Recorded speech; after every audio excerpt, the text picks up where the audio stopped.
the United States of America was suddenly and deliberately attacked by naval and air forces of the Empire of Japan.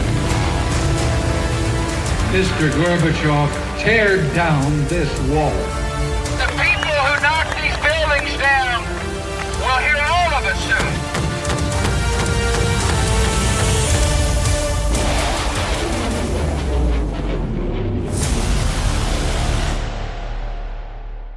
As technologies and geopolitics change, so does the nature of warfare.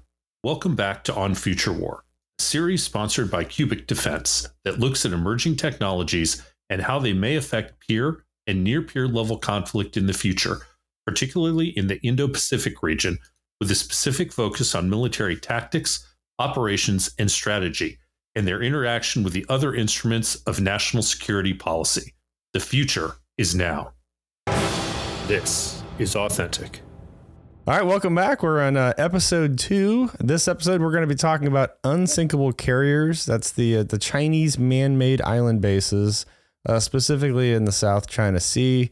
I'm an Air Force guy, so I don't know much about the ocean, but I know who does, which is my co-host today, Roger.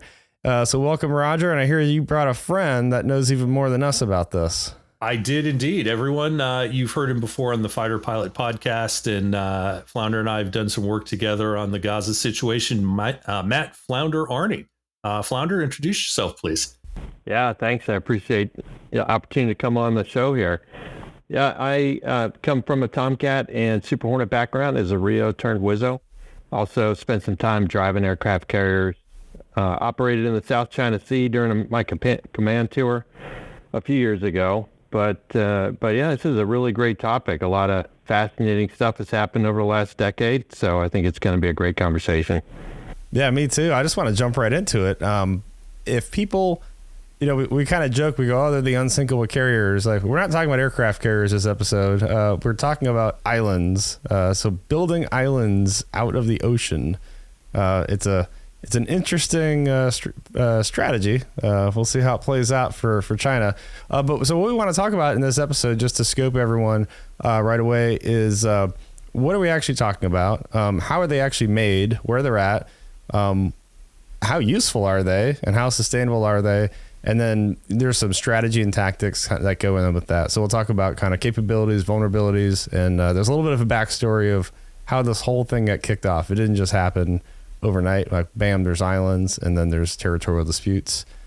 So Flounder, do you want to start with the backstory of where the whole thing came from, or you want me to kick it off with like the 9-dash line and kind of go from there? Yeah, if the 9-dash line, 11-dash line came out of, I think it was the late 40s during actually Chiang Kai-shek's reign, and then it was picked up by the PRC under Mao Zedong, and so that's when it went from 11 to a 9-dash line, which was a concession with the Vietnamese there. And so that's been withstanding for a while. It was basically China's claim to the South China Sea. If you look at the South China Sea and draw a ring around all those internal shores on the South China Sea, it was basically China saying that, this is our area. And there were historical claims that go back thousands of years, just like all the nations in that area can have those kinds of claims, and that's been a lot of the conflict there, is the overlapping claims in those areas. Yeah, interestingly, Vietnam is actually one of the lead people going after the same disputed territories. So not a man-made island, but the other islands that's just north of the Spratlys that we're talking about today is the Paracels, which is a Chinese tourist destination apparently. But that's another territorial dispute. I was doing some research about that, and I saw that in the, I think it was in the 80s or 90s, they started building fuel reserves and ports on the Paracels for cruise terminals, and they actually still do cruises out there. But that was one of their, inhabit the island, and now you can kind of, put your flag there. It's a really, like you said, it goes back a long time. The more recent stuff kind of started happening in the 80s. There was the dispute with there was a dispute in the 70s over the Paracels, and then in the 80s, Vietnam and China kind of started going back and forth over the Spratly Islands.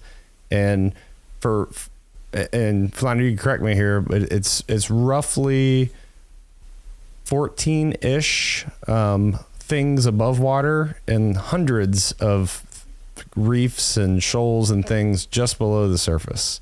And so the value is not the islands itself, but the things that are just below the surface that you could build on. Yeah, that's right. Just from the, what can I build on out there? If you're going to build in the ocean, then you want something that's close to the surface that you can build on, if that's your goal. But also, of course, there's just the aspect of the natural resources out there. There are oil reserves, there's natural gas. The fisheries is a big thing when you get into, the territorial waters are 12 miles, but then you get into exclusive economic zones and all the competing for fisheries, which is a really big industry out there, especially with seafood consumption amongst all those nations, as well as opportunities to export. So there's a lot of economic reasons why a nation's going to want to claim.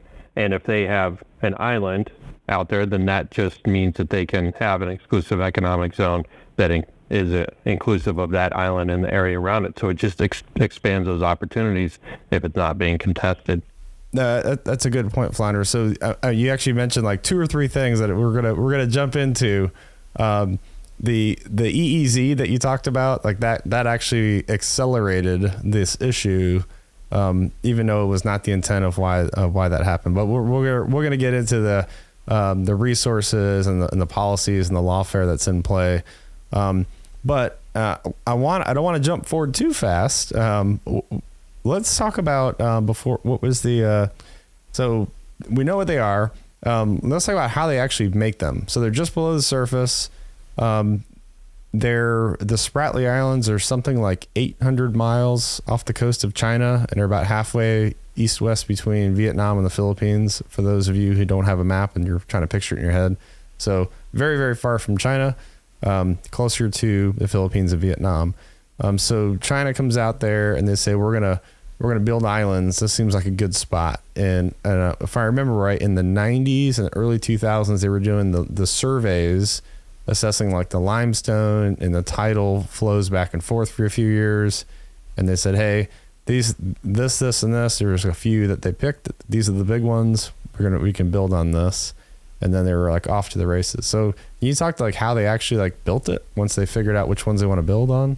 Yeah, certainly. They've got some large dredging ships out there. And, that's the big thing. It's like you said, you survey, you figure out where you want to build, and then you put these dredging ships out there, and they're going to scrape up the bottom and just combine the material that they're getting from the bottom and just dump it onto where they're trying to build that island out. Just volumes of material that these ships can spew per hour to just start whittling away at, well, the opposite of whittling away, slowly build up that. If you're starting with something that's under the surface of the water, then you're going to start just building that up.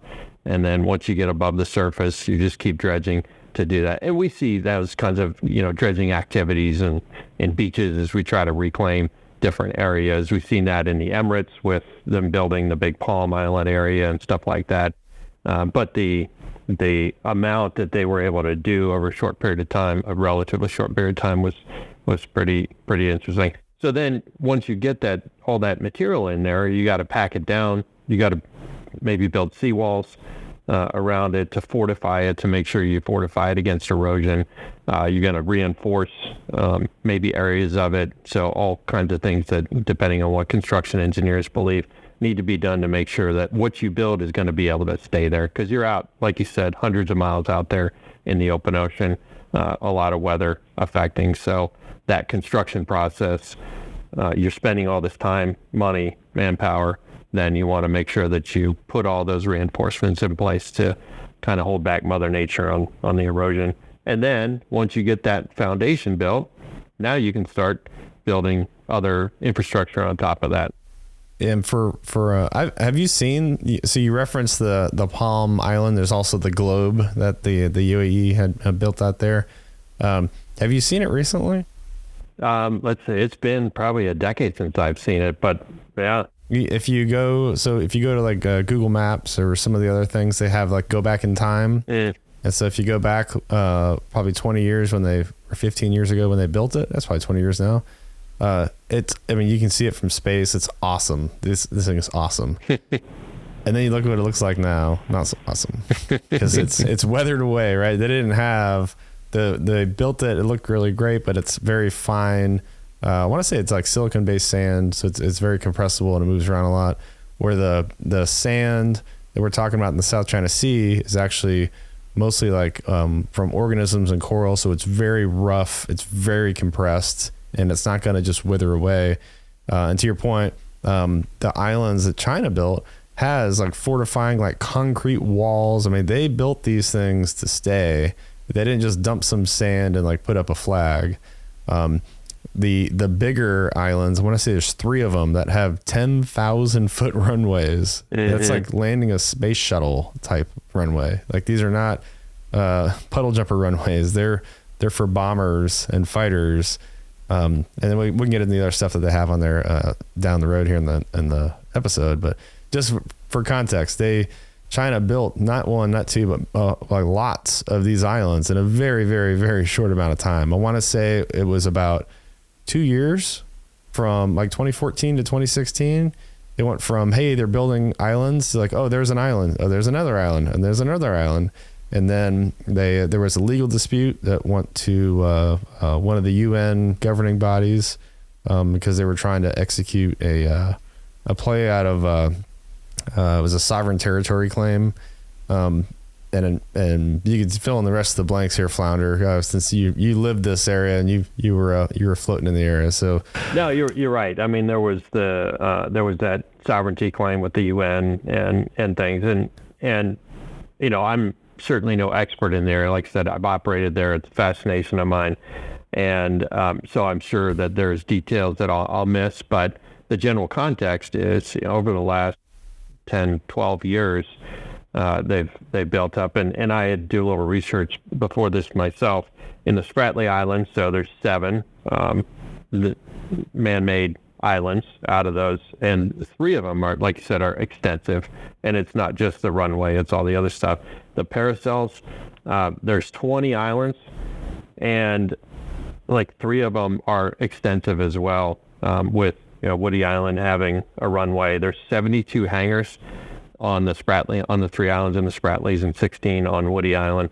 So they're significant island structures. And so certainly with interesting, you brought up the surveying and those things, and also the tourism that they were trying to play to in the 80s and 90s, that kind of backdrop, because having operated through the 90s, 2000s into the 2010s, it really did seem like it was a sudden thing. It's like it snuck up on us, even though there was extensive planning and work that was going into them. Yeah, the Middle East distraction was real. Yet another example where we're not paying very close attention. Someone was, someone somewhere was watching that, but not really the people that needed to be paying attention. So going back to the why it matters, why build these runways? We start with the tourist one and the Paracels up to the north. You have the territorial claims in the south. So when I was looking at this too, because I didn't want to come to this podcast unprepared to talk about this, right? I didn't realize the exclusive economic zone was actually kind of a somewhat recent thing. Like, it really wasn't a thing, and then it was, and then it's like, oh well, we can how can we take advantage of this?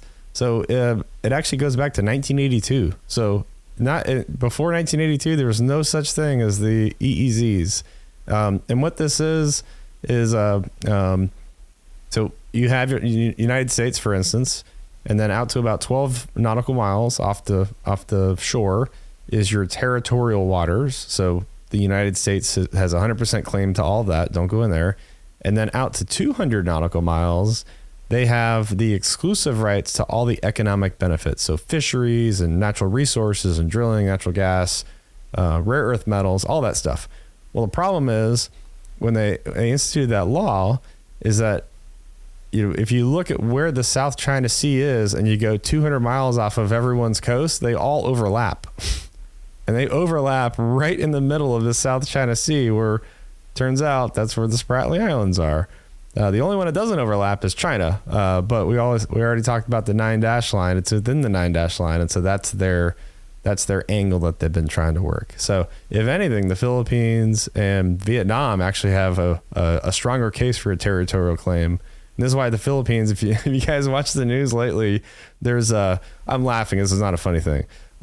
There's a very old ship. I think it was from World War II. I think it was a U.S. ship that the Philippines, I think it was the Navy, purposely have run it to ground just east of the Spratly Islands, and they have an outpost that they rotate people on this ship. That's like, it's not a seaworthy ship. They just run it aground, and it's to keep the Chinese from building on those islands for the territorial claim. So every time there's a resupply, this gets into our logistics a little bit later. Every time there's a resupply, the Philippine Coast Guard comes out to bring supplies. The Chinese try to intercept, and this is where you see those videos online where they try to ram ships. So they have these close calls. They're trying to interfere with their sustainability of keeping that 20 people on this like rotting carcass of a ship that's grounded on a coral. Good on those guys for doing what they can with the resources they have to stake their territorial claims. It's a really fascinating and really sad thing to see play out, honestly. Yeah. But yeah, the economic exclusion zone, or I'm sorry, the exclusive economic zone. I always say it backwards. There are, I looked this up. There's $2.5 trillion of natural resources in the South China Sea. Mm-hmm. So those claims matter. That's right. And it's busy, right? There's I'm going to say it's like one of the busiest transits of the world commerce, like floating commerce. So you're like $5 trillion of global trade pass through the South China Sea. They go around India up into the ports of China off the East Coast. So there's a lot of ships. There's a lot of resources. There's a lot of things in play. It's a very, very, very important. Yeah. I mean, you look at of course, what was it? 90% of the world's trade goes over the oceans, and 2/3 of that, I think, goes through the Straits of Malacca, which feeds right into the southern end of the South China Sea. So you're getting all that trade coming through there. And so, that is one thing. We mentioned the oil, the natural gas, the fisheries, all those kinds of things.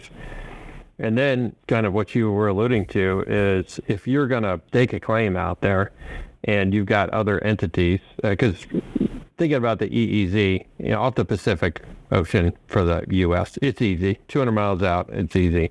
And then you go up to the Aleutian Islands, okay? So those islands keep extending our EEZ out there.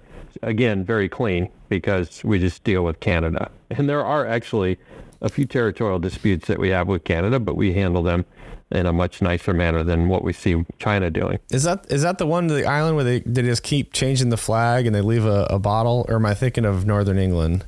Yeah, I don't know. There's one I read about in The Economist a while ago that just surprised me that, we, and there are states that have, these things. So anyway, but if you look at the if you're going to be competing in the South China Sea, then having these islands out there, not only do you, if nobody contests it, if you built an island and nobody contested it, then it kind of becomes that fence between neighbors, that you build a fence 2 feet into your neighbor's property, and over time it becomes yours. So if nobody contests it, then, pretty soon you're just going to claim it's yours. But here it's contested, and so one of the things these islands allows the Chinese to do is they have patrol craft and other things stationed out in these islands that can go out and do the harassing that you alluded to, the harassing of the Filipino fishermen, of the Vietnamese fishermen, and stuff like that, to make it just more challenging for those others to actually do what they're going out there to do in the South China Sea. There's also the harassment on the radios, where the Chinese, the PLAN, the naval forces, go out there and they, claim that people are operating in Chinese waters and stuff like that. So it just allows them to bring that harassment right there to the front lines of the South China Sea as well, amongst a lot of other stuff we'll get into. Yeah, a big part of turns out a big part of competition is showing up. And then if you want to execute either rights to something or to preserve access to the global commons, you have to stay there. And the only way to stay there is to be land-based, right? So yeah, which I'm telling two sailors to say the land matters, but that fact's not lost on me. but just to double tap on how big of a deal this is for people who aren't tracking. So when China built these islands in a matter of like 2 years, and like bureaucracy takes a long time to sort things out. When you get to like the United Nations, that takes forever. No one ever makes a decision. Like within 6 months of them going, these are our islands. In 2016, the UN Convention of the Law of the Sea, the UNCLOS, basically all these nations came together and said, no, that is not legal. So they got a instant backlash. I think there's actually 8 nations that sided with China and everyone else sided against them. But that was when we talk about the legal dispute, it goes back to 2016. And then China was like, well, I don't agree with you. I'm just going to keep doing it. So there's this weird unresolved resolution that kind of happened. Everyone said it's bad and it's wrong, but the actual change of behavior never happened. So I think that is actually one of the more concerning parts, is that you have a UN governing body that said, no, this is wrong. And they said, well, you're interpreting the law wrong. We're going to do it anyways. And because there's no, to my knowledge, there's been no repercussions of that. That's like, well, I'm just going to keep doing it. Yeah. I mean, think about what kind of repercussions there could be. And it's when China says they're not going to agree and they're just going to keep doing what they're doing, there's not like there's an international police force that's going to come in and give them a ticket. And, so we're going to still have those diplomatic conversations that happen.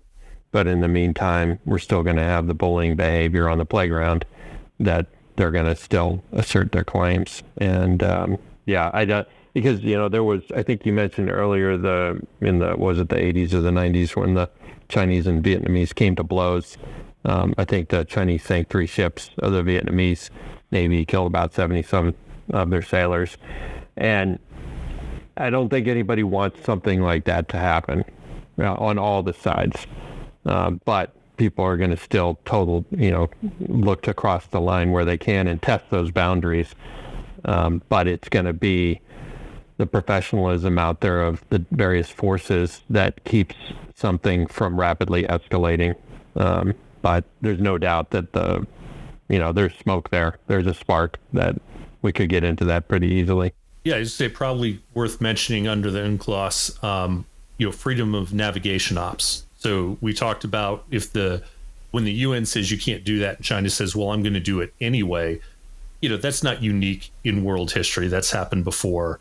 And there's 2 competing concepts here. One is that if no one does anything about it, after a certain amount of time, everyone sort of throws their hands up and goes, okay, I guess you own them. So to use that bully on the playground analogy, if the bully says, these monkey bars are mine, and no one tries to get on the monkey bars, eventually the principal, if you will, goes, yeah, well, those are the bully's monkey bars. And to Flounder, your point about the professionalism that needs to be displayed, the 7th Fleet, U.S., Far East Naval Command, fairly routinely conducts on or freedom of navigation ops, which under the UN law says that if it's contested, you can drive your ships through there as a statement that you do not concur with that. And so it's important to remember that is ongoing and it needs to continue to happen, or the Chinese get this legal precedent by default of that territory being theirs. Yeah, and notably, Roger, that you typically see with the U.S., but there's other of our allies who do fawn ops as well, and that's an important thing when it comes to trying to uphold the UN's decision. We do it in practice with these fawn ops and with the other nations out there doing fawn ops as well, to say that no, we believe that we can freely navigate here, both on the surface and in the air. Yeah, and it turns out the status quo is derived from the status. So if you don't do anything, that becomes the status quo. If you do something, that becomes a status quo. So the FONOPs, you're trying to establish a status quo. You're desensitizing that, hey, this is a routine thing.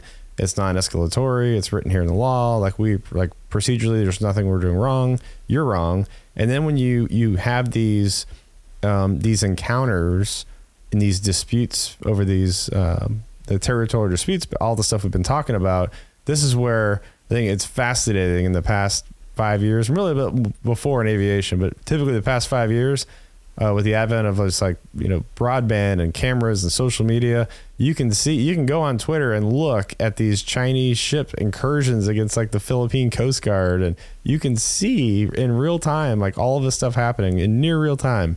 And so I think the power of publicity is a good way to kind of keep the global conscious kind of in check. If the people see it and say, well, that's okay, well then maybe that is the status quo then. And then so there is a messaging campaign that goes along with that of saying hey, this isn't right. And so there's a lot of things about exposing those types of things, right? So when China does something that's in secret sometimes and it's bad, and we said, hey, people should know about this, they disclose, intel sources disclose these things are happening because they're trying to shed light on something to get world opinion, at least not an opinion, but at least awareness, and then you can actually get them behind your back. And again, it's about changing the status quo. So it's an interesting time right now because FONOPS is coordinated with IO campaigns, and it's all planned, and even the time of day, the routes, what day of the week, what month, and all of those. And same thing with aircraft when they fly aircraft through these zones as well. There's been some interesting. There was the fighter that tried to rejoin on a B-52 and almost ran into it about 3 weeks ago from this recording. Good targeting pod video. That was really good. Yeah, and certainly we have installed, in the Navy, in our, and I think also in some of the large Air Force aircraft, because I know I saw this jumping around the world when I was in Sweden at the embassy there, and we had ships operating and airplanes operating in the Baltic Sea. We saw the same kind of behaviors out of Russia, and so it became the norm that until we get cameras installed on these aircraft that can capture the bad behaviors, let's make sure that we're capturing them with handheld devices, whether it's on the bridge of a ship or in an airplane. And since then, we've basically installed cameras just for that IO campaign, like you're saying, get the message out there to the international community that you can see clearly on video that this is bad behavior, and we see that in the South China Sea. All right, so we've been talking a lot about these islands, why they're important, how they're the 10-foot tall and bulletproof. Let's talk about some of the drawbacks of having a man-made island in the middle of the South China Sea, hundreds of miles away from anything. Yeah. Well, there's a tail. Where do you want to start? I mean, I think we answered the question with the statement, right? Yeah. They don't have natural resources available to them, right? To feed their population. You could do reverse osmosis desalination, but it creates one of the more difficult supply chains known to man, which is contested logistics delivery over water. So that's to me, that's the primary drawback. Remember I talked about the Philippine stranded boat outpost? Mm-hmm. That's just east of that. Yeah. Well, it's just a rotting carcass of a ship, right, with some supplies. And so they call them rotation and resupply missions, ROAR missions. And so once a month, the Philippine Coast Guard brings out new supplies to rotate people off the little the ship. But these islands, remember we were talking about earlier, these are not small islands. They built them for a very specific military purpose. And you can look at the satellite imagery. They have these massive underground storage tanks of fuel and water and oil. And so they have a sustainability perspective from that regard. Some of these islands have 1,000, 2,000 people that are permanent residents, or a rotational presence, I guess you could say, with 100, 200 shipping containers of supplies.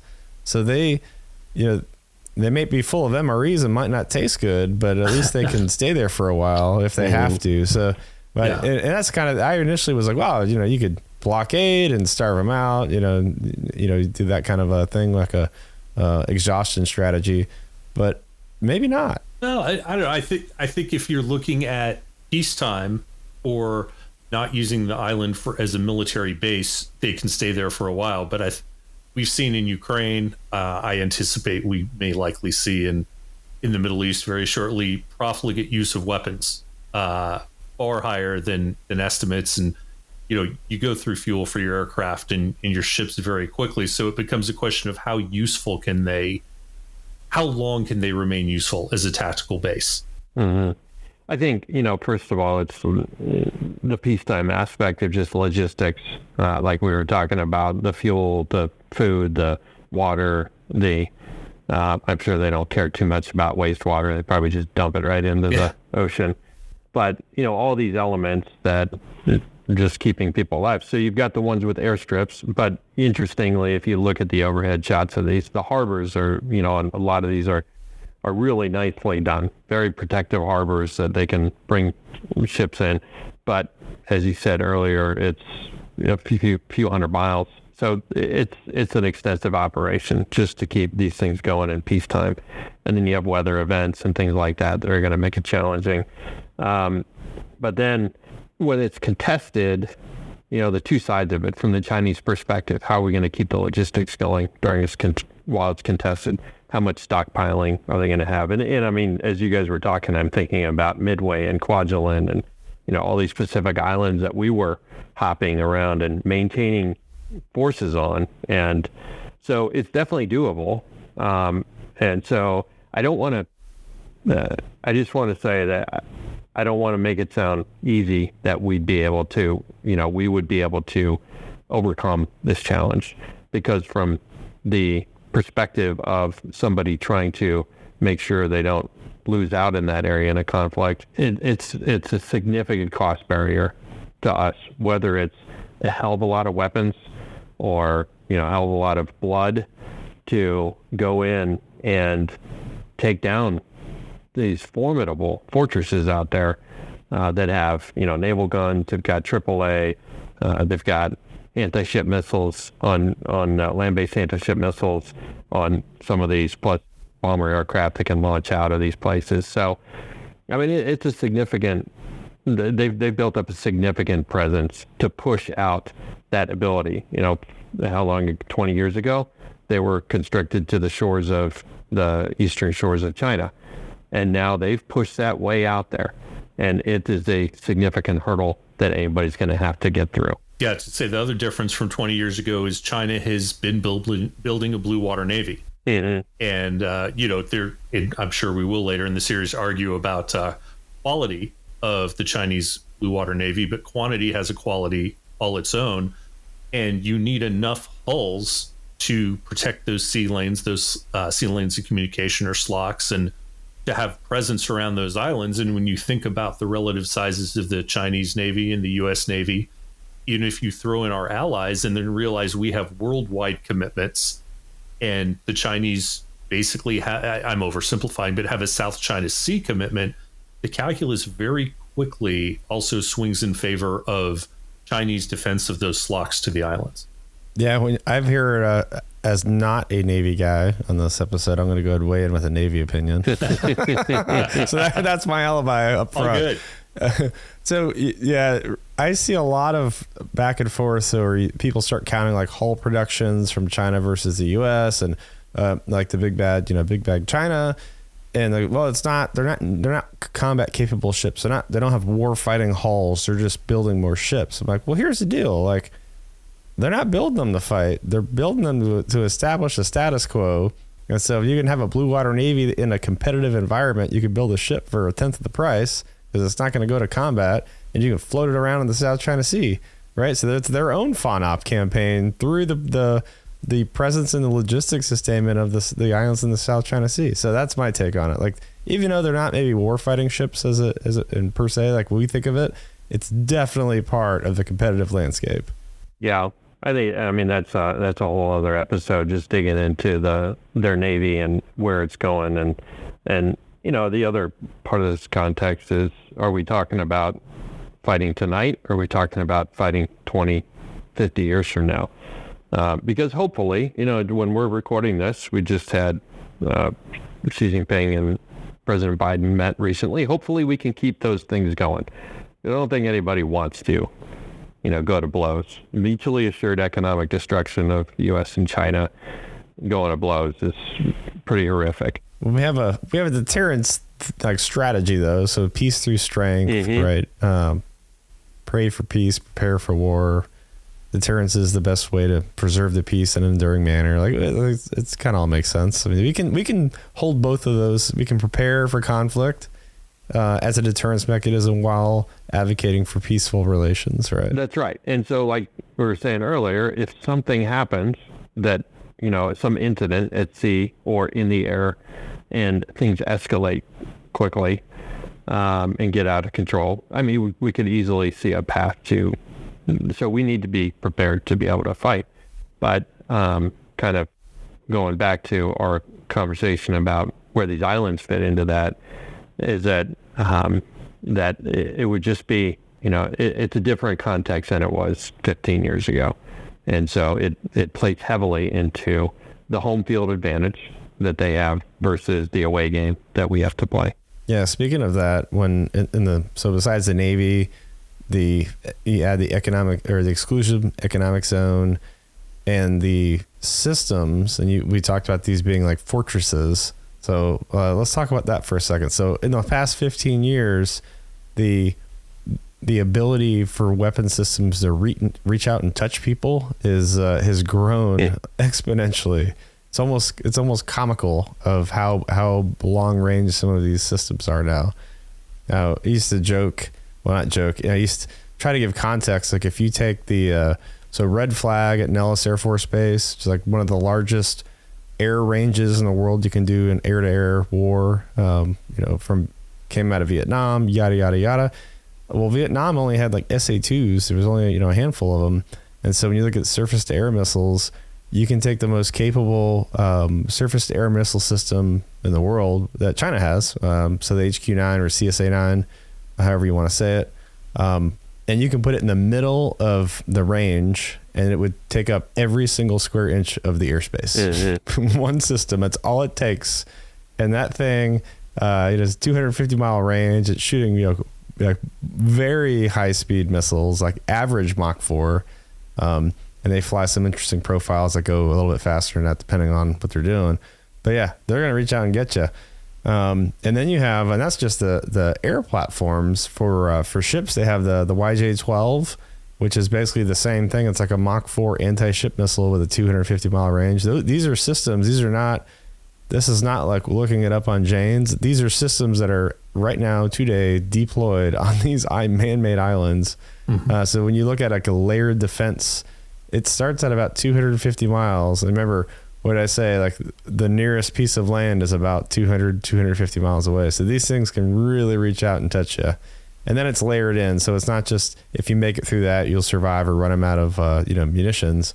There's multiple layers of their defenses to include, you have your short range air defenses, your short rads, whether it's like a bullets, like a automated cannons, or like out of spectrum, whether it's IR or RF missiles of all different types, all different spectrums, all different speeds.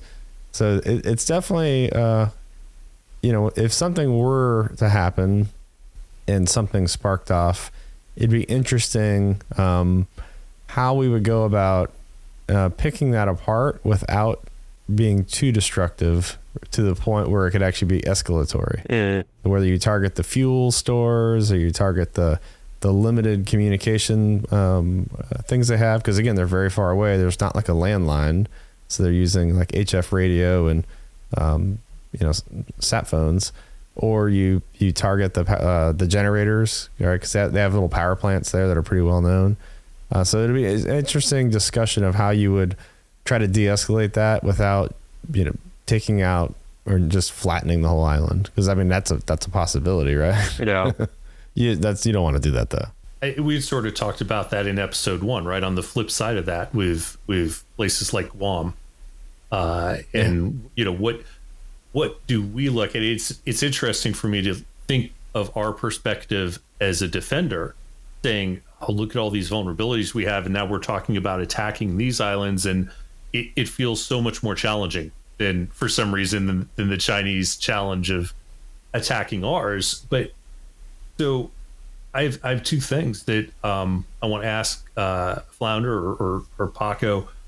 Give it the Flounder. I'll give it to Flounder. Okay. All right. So, hypersonics, right? Where I don't think either side is there yet, but will hypersonics change all that calculus? The U.S. Navy has 60 years now of guided surface to air missile experience, R&D, and everything else. And the question becomes, and the Chinese have almost as much, and depending on how you look at it, you can say that the sort of Soviet/Chinese axis might even have more robust air defense network concepts than we do. They've definitely been defending against air attack more than we have. Does this do hypersonics throw all that out the window? Is my first question. I don't think they throw it out the window, because with every advancement, we figure out tactics and countermeasures and things like that. It might just take a little time as we work on those things, but it certainly gets thrown in the calculus, and we've kind of kept this Navy focused. I've been wanting to bring in the Air Force, the Army, Marine Corps into this conversation, and you just look at all the different entities that we have permanently stationed in the area or deployed to the area in Japan and Korea and with Philippines and et cetera, access to different places. And the combination of these islands and the threats that Pako talked about, and now adding hypersonics as those will get fielded over the years, all those things just continue to, again, 50 years ago, we were talking about the Chinese shoreline, the east coast of China, but all that stuff gets pushed out, and the ranges of the weapons get pushed out. The time for those weapons to travel gets much less. And so the decision process, it's got to be a lot more quick, and has to be agile, and we have to properly equip our forces over there so that they can be protected from these threats, and they can not only be protected defensively, but be able to have offensive capability to neutralize these threats as well. Flounder, I'm glad you mentioned the Air Force. Thank you. But I'm gonna go a little bit off here. I was on with the Army, which is like the last service you would think of that it would have a play in this, for a whole bunch of reasons. And we'll talk. And the Marines, yes, we'll talk about that as a parting shot for next episode. But the Army, so. This is the one case that I see where the Army in the Pacific, they have the long-range hypersonic weapon. It's called the Dark Eagle. It uses a common glide vehicle from the Navy and Army, but the launcher is Army specific, and then the Navy has their own launcher specific. This is a 1,700-mile Mach 17 weapon. And it's going to field. It was supposed to field this month. It'll field probably in next quarter, so probably January, February of 2024, depending on when people are listening to this. And this is like the reason why you want something like that, because it can go very, very far, very, very fast, and so you don't have to actually deploy forces to get close enough. And then your response time, Mach 17. oh man, math public. So Mach 1 is 10 miles a minute. So Mach 10 is 100 miles a minute, right? Am I doing my math right? Yeah, that's right. So it's 170 miles a minute is how fast it averages, according to public records, right? Mm. So it's going 1,700 miles. It's, what is that, 10-minute flight time, something like that? Yeah, that's ridiculous. That's insane. It's so fast that, I mean, if you launch it from, say, 500 miles away, it's like, well, you have like from flash to bang, that's like 2.5 or 3 minutes. Like, that's the decision time. If that's like a fate, your opening salvo of like, all right, we're gonna do this, let's just do it. and target, these key facilities on these islands and just negate all of their capability off the bat. That could be actually de-escalatory, because we actually can show in 3 minutes, we actually can hold all of your islands at risk. And so it's not worth actually putting up a fight. Yeah. And so that's where I see the Army that particular Army weapon having a huge play in the Pacific, because it could be de-escalatory, even though they're going to be like, $15 or $20 million of missile. That's actually a lot cheaper than deploying a whole force to fight over some islands when you don't need to. That's right? cheaper than an F-35 or an an F-18 or something like that. Shoot down one aircraft, it pays for itself. Yeah, but that's great, and there's deterrence in that. If we can field them, have them in Korea or wherever we're going to put them over there, that's great deterrence. But if I look at some of these, like Woody Island or was it Subi, and some of these that are, they are significant. Like one of them, you can fit the entire territory of Washington, D.C. in the harbor of this island. This is the size that we're talking about. And then the infrastructure and the hangars and all that kind of stuff. So how many of these? They're definitely not as steer as you think of when you think of like, oh, it's just a man-made island in the middle of the ocean. Yeah.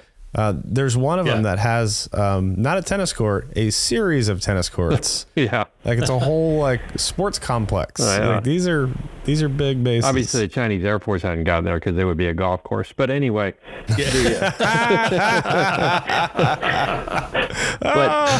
the cost of taking, of how many hypersonics does it take to quote? There's your cold open.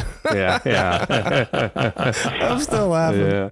But how many hypersonics does it take? It again goes back to raising the cost of deterrence and raising the cost of actions to punish, on a tit for tat, or if it comes to full blows, what's the cost in hypersonics and other munitions to neutralize this outer layer of this defense in depth that they built. And I think that's a great point to make about where the future of this series is going to go. Is we're going to talk about all these different things and all these different capabilities. Is the hypersonic weapon, a 1 or 2 weapon strike that leverages an opportunity, much like we think about electronic warfare getting no longer dominating an airspace per se, but dominating a moment or a window of time. Can the hypersonics be used to build a window of vulnerability to other weapons? Mm-hmm. And then the other thing is, I want to come back to Pako's comment about de-escalation here, which is, in a way, these islands play to everyone's favor because they're not home islands, they're not home territory, and like you said, there's thousands of people on some of these islands. And I don't take the loss of life lightly when I say this. But you could strike an island like that and so have a sober moment for all the players and think maybe this is the pause we need to step back from what's about to happen. Oh, that's right. And a great analogy for that is the Korean Peninsula. And I can't remember the name of the island. The South Korea has an island that's off the coast. It's within range of North Korean weapons. And this island only has like a military outpost. So it's isolated from the mainland and it has no civilians. It's like auto winter, right? So North Korea can attack this island without being escalatory, but South Korea can't actually counter because North Korea doesn't have like an island with soldiers sitting on it that they can attack. And so it becomes this like one-way pressure point. And they haven't done it in a while, but you can go back and look that they've had these periodic attacks that they'll attack this island when they get mad, and then South Korea can't respond in kind because there's no mechanism to respond in kind too. So it's the same thing it's like China attacking Guam, with some exceptions. Obviously Guam has a lot of civilians on it too, but it's a U.S. territory that's everyone knows that. And it's completely isolated from mainland, U.S. It's so far away that it couldn't be perceived as attacking, the homeland of the United States. Where if you try to attack something like that's not in the South China Sea, that's, part of China, they do have a lot of islands, but they're like 10 miles off the coast, 20 miles off the coast. Like that's pretty attacking close. Hainan Island would have a much more emotional response. Yes, maybe emotional is the wrong word. Impactful response. So maybe the worst thing that they're doing right now. I mean, I'm not trying to give them answers here. Maybe the worst thing they could do is keep that pure military. It would be really complicated if you turned it into a dual use and brought civilians there and advertise it. We have a cruise terminal down here in the Spratly Islands, and that would get really ugly, I think, because it would take away a lot of options off the table that may be perceived as pretty clean and neat. Not a clear-cut target, and I don't think there's a downside to the Chinese. China, don't do that. Don't do that. That's a bad idea. But I mean, there's no downside to the Chinese because far more than we in the West in the United States, there's such an integration of Chinese military and civil industry that you were talking about up in the Parcels, the resorts, and of course I just think of Aeroflot. Right back in the day, like sure it's the national airline, but we all know that Spetsnaz guys can be jumping out of those things when they need them. Anything that's got bunkerage for cruise ships is bunkerage for warships. Anything that's got support services for the 747s for Air China is air support for any number of military aircraft. Well, you're just ending on doom and gloom. I don't want to end on doom and gloom. Flounder, give us some good news. Well, okay. So I'll give you two things. I've been thinking of. One is when we talked about some kind of retaliatory strike in some measure, it got me back to thinking about the Pacific Island campaign again. If we look at this from the U.S. perspective or the Allied perspective, whatever that alliance would end up being in a situation, how much destroying do you want to do of these islands? Because then do you want to use them as a foothold as you start laying claim to the South China Sea militarily? So that's one element that I'm sure goes into planning. And then the other thing I wanted to get to is the durability of these islands. There are a lot of things out there that we're seeing that even though these islands are only 10, 12 years old, that there's a lot of falling apart, there's a lot of erosion, that despite whatever effort was done for surveying and planning and construction, that they probably cut a lot of corners. And so, what is the durability of these islands as we look 10, 20 years down the road? And what would it take for China to say, okay, well, we didn't quite do things as well as we could have on some of these, so let's go in there and rebuild to make sure we fortify them, versus I seriously doubt they're going to let them just crumble and back into be reclaimed by Mother Nature again. Yeah, that's a good point. Like the Emiratis could afford to lose that because it was kind of we just put some sand here. It's really cool looking for a little bit.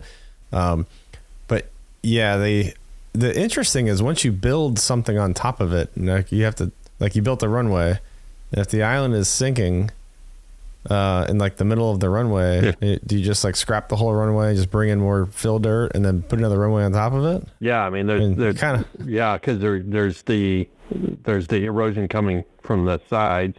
It's as the sides crumble, and if you don't have seawalls all around, or if you didn't really reinforce your seawalls and that kind of element. But yeah, if internally, if it's sinking, plus that brings up the other thing. It's relative, because then you got sea level rise. So as we look, we all like to say we only look past to the next election cycle. The Chinese look 50, 100 years down the road.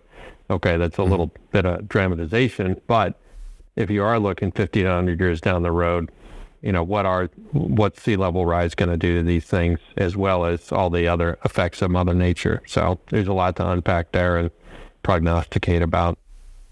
Yeah, that's gonna be a problem long term. I don't think when they went from start to finish in 2 years, they were thinking about the long term. No. I think they were building it for a purpose to and there's definitely if you have a playbook you'd like to share with us, it'd be great to figure out what your plans are. But the runway is an interesting thing. Most people don't realize if you spend enough time in aviation and you see the different types of airfields that you go to, I have a Strike Eagle background, so it's a fighter. but it can be a pretty heavy fighter. So fully loaded, an F-15E can taxi and take off at like 80,000 pounds, and it's 80,000 pounds on 3 tires. And so the pressure point when you taxi, there's areas when you look at like ratings of concrete and runways. If you actually like taxi, even though you're on the the ramp or an apron of an airfield, if you taxi on the wrong areas, it actually like dents in the apron. So when you're talking about building these 10,000 foot runways for bombers, I don't know how sustainable that might be good for a couple takeoffs, but it's not like you're going to be operating out of it for a generation. Yeah, we see that with our airfields. I was the base commander at Whidbey Island, and that airfield was it's about 80 years old now, and it's certainly not the same runways, but the runways there, the infrastructure there is not new. It's 50 years old or whatever it is. But not only is it the annual maintenance, during the summer season, the Pacific Northwest to dig up sections of the runway we need to replace, but there's also, we've got plans for over the next 10, 15 years to do some really substantial redo of some of those surfaces because of that wear and tear. And like you said, some of the aircraft might be limited because they're heavy and they don't have access to the entire ramp. And you do that on reclaimed land in the middle of the South China Sea. Yeah, you're right. I mean, it's one thing to think about how long the island's going to be around, but the runway and all those other things, that's much shorter duration without some extensive rework. Flounder, could you imagine being the base commander of like one of these islands? Yeah, Woody Island. Yeah. Oh, thanks. Yeah. All right. Well, let's see. We've covered. What are we missing? I think we talked about what they are, how they got there, a little bit of backstory, why it's important. We talked about how they're fortresses that are impenetrable. Then we talked about how they're going to crumble and fall apart.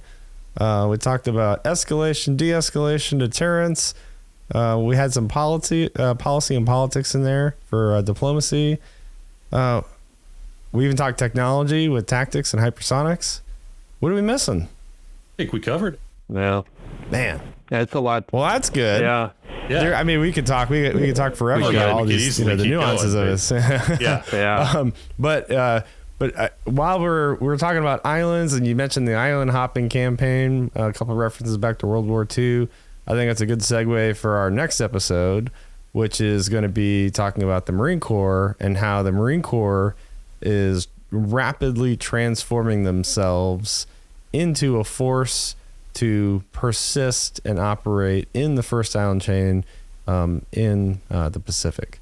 So that is going to be the fight of the littorals, which is the Marine Corps pivot. That's Force Design 2030. And Roger and I are going to be back in episode 3 with maybe a surprise guest. We'll see. And to talk about that, because I am not the expert in that. And Roger is a huge history buff, though, so he's going to bring some knowledge bombs. I know it.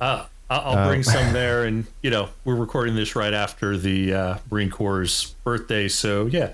I mean, like any good Navy man, right? We recognize that happy birthday from Daddy, Marine Corps. Yeah. I like the meme that goes around. Happy birthday from your favorite Uber driver. The only thing we did, only thing you guys, hey, here's my alibi for you listeners out there. I didn't say anything bad about any of the other services. The only service that they haven't talked about bad yet was the Army. So, yeah. Well, we need to get a Marine on here so that they can, maybe rightfully so point out that we may have a history of landing them places and then running away. Yeah. But, in all fairness. Well, all right, Roger, you want to do the outro? Absolutely. So, well, first off, of course, Flounder, thanks for joining us. And we're going to have you back in some future episodes.